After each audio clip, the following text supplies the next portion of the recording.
Let's talk about what would happen if Dante traded places with Kratos at the beginning of God of War 3 and faced off against the Gods of Olympus. How would Dante interact with the gods? And more importantly, who would win? To do this, I want to go over some things regarding Dante's power. If you saw my Dante Explained video, you will see that I mentioned Dante's speed to be at a low ball of massively faster than light and has the attack potency to destroy the endless underworld. For more details, check out the video. But I have seen a lot of assumptions based on a couple of screenshots regarding peak of combat. The ones I'm referring to are the one that talks about the human soul being ninth dimensional, and the note on Pluto being able to travel across the endless underworld instantly by sheer speed, with Dante being relative to that. So for the sake of this video, I will assume that these feats are translated correctly and are canon. If that's not the case, once I confirm the game myself, I will debunk this and make another video. To add context to this versus matchup we are now in, we're going to have Dante character swap with Kratos at the end of God of War 2.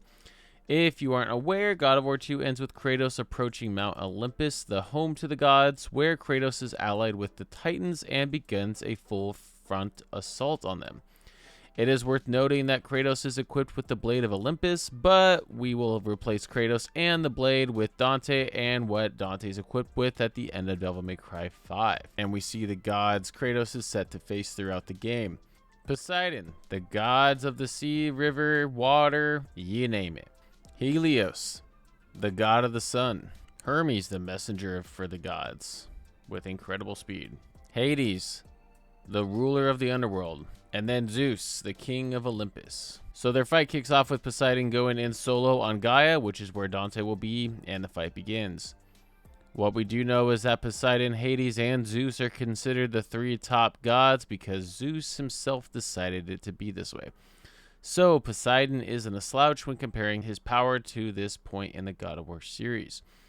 When Dante and Poseidon start to clash, Dante is going to be able to do his typical thing where he shows off the disparity in their power by casually deflecting Poseidon's attacks and essentially styling on him in the fight. With Poseidon having a home field advantage in water, he will definitely do his best to stay connected to the water, which Kratos prevents after separating Poseidon in their fight. Dante will likely play with his food while letting Poseidon into the water, but it's not going to change the result of this fight. Dante will be able to evaporate any water that Poseidon wants to use. To get into the why, Poseidon is equipped with his rage, which at one point he provided to Kratos and his trident. Even if Poseidon is able to get home field advantage with the water and use all that power to attack Dante, it won't matter because Dante can completely counter this because he's equipped with the Balrog, who was a demon that took the throne of the Fire Hell after Burial was defeated by Dante in Devil May Cry 4. The Hellfire is so hot that it was able to burn Nero's bullets from the Blue Rose Magnum in the air when Nero shot at him. It's further noted that Balrog is even more powerful than Burial was, meaning this fire would be able to casually evaporate any water that Poseidon wants to use offensively or defensively.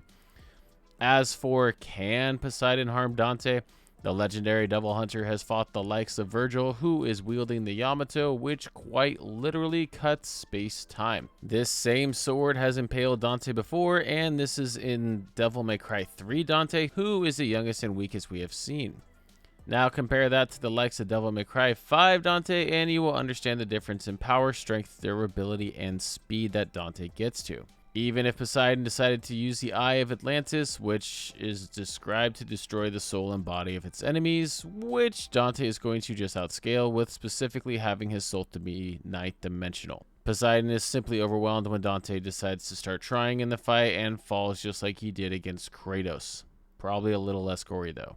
Let's continue on with the narrative that is written with God of War 3 and have Dante eventually fall into Hades' lair. One of the things that makes Hades such an interesting matchup is his ability to pull souls out of beings.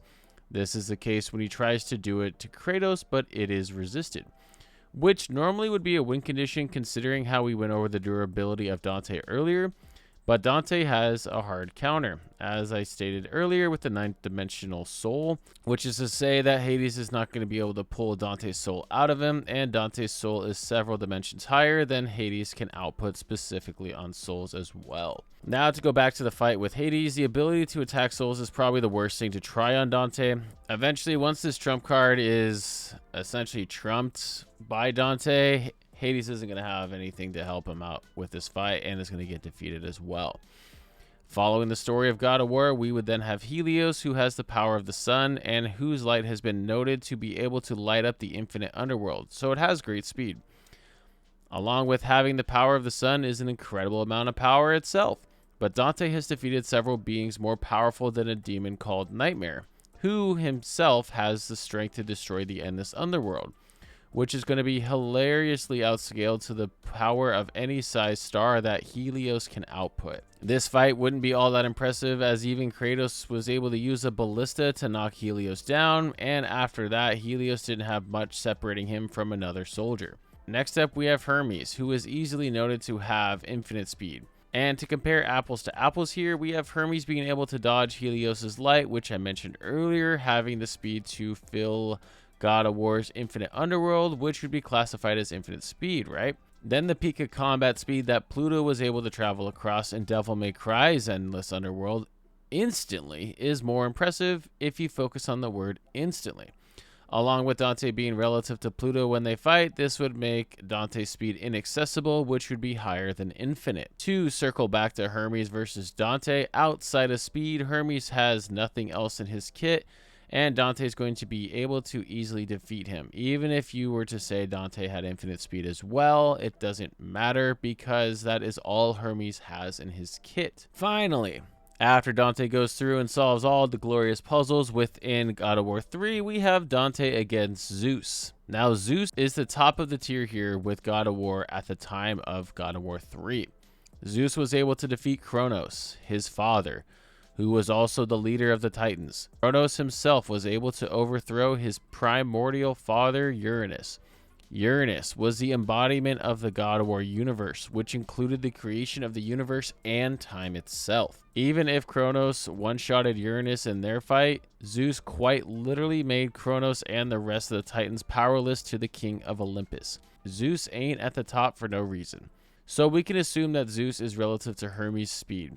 And with his incredible attack potency that we just went over, how does the legendary Devil Hunter fare against the King of Olympus? With the mention that Dante was durable enough to survive being impaled by his brother with the space-time cutting sword, the Yamato, along with how Dante has only fought stronger opponents since then, I'm going to give this fight to Dante, and here is why. So at the time of Dante fighting Virgil, Dante hadn't unlocked his Devil Trigger himself. He also hadn't combined his sword, the Rebellion, with the Sword of Sparta, which empowers Dante. And these two swords combine to create the Devil Sword Dante, to unlock Dante's Sin Devil Trigger form. We have significant ceilings that Dante bursts through, and in my Dante Explained video, we go over Mundus being more powerful than Dante at the end of Devil May Cry 1, and then into how Urizen is even more powerful than that, receives an amp from the Qliphoth Fruit, and Dante in Sin Devil Trigger form fashion defeated this upgraded Urizen with no difficulty.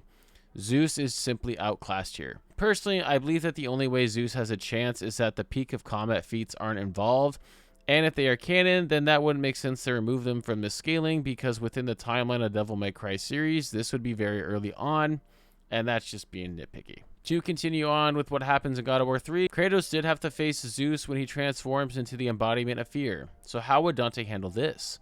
Well, Dante defeated Geryon, who was using Trish as a host. Not all that impressive, right? How about V from Devil May Cry 5 defeating a metaphysical form of the same being?